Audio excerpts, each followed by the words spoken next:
Доброе утро! Мы сегодня с вами собирались поговорить о кашле. Во-первых, нам нужно понять, что у нас существует два типа кашля. У нас может быть горячий кашель, и у нас может быть холодный кашель.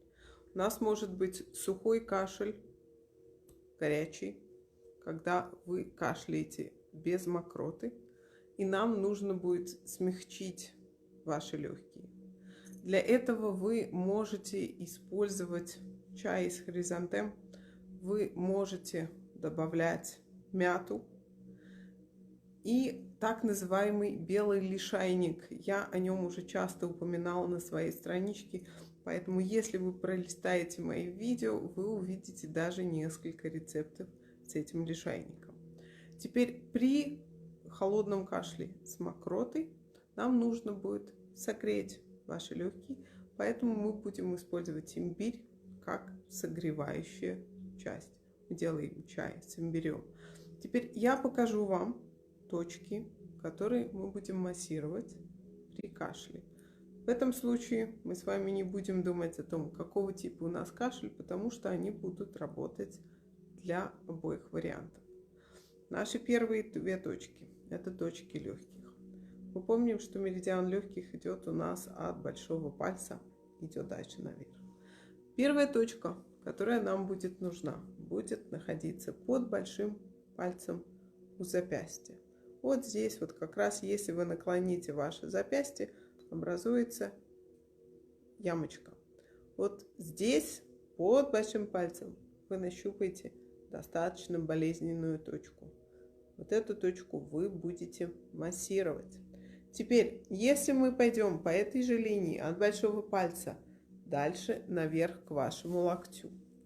Вот здесь у сгиба локтя по этой же линии от большого пальца у вас будет еще одна точка на меридиане легких, которую вы также будете массировать. Поэтому мы будем массировать вот эту точку и вот эту точку легких. И у нас есть еще одна замечательная точка, тоже относящаяся к легким, которую мы с вами упоминали в один из прошлых раз. Ее легко найти, когда вы кладете одну руку на другую, и ваш указательный палец выпадает у косточки как раз на том месте, где находится эта точка легких. Вот здесь.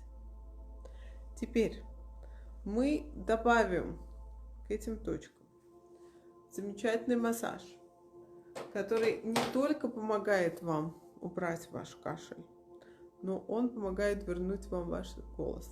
Например, у вас пропал голос после кашля, появился хрипота в вашем голосе. Вот здесь, в серединке вашей грудной клетки у нас, по этой линии, мы берем две ладони, и мы будем нажимать вот этой части ладони. Мы кладем ладони одна на другую, и мы приготовили вот эту часть уже. Мы начинаем снизу, вот здесь, примерно у нашего солнечного сплетения. Мы нажимаем, и мы считаем до 3. И мы отпускаем. Мы поднимаемся чуть повыше, нажимаем опять, считаем до 3, отпускаем. И мы поднимаемся еще выше. И таким образом мы будем подниматься выше и выше. И последнее вы слегка нажмете на ваше горло. Обещаю вам, что если у вас пропал голос или у вас хрипота в голосе, он у вас вернется моментально. Попробуйте. До следующего раза.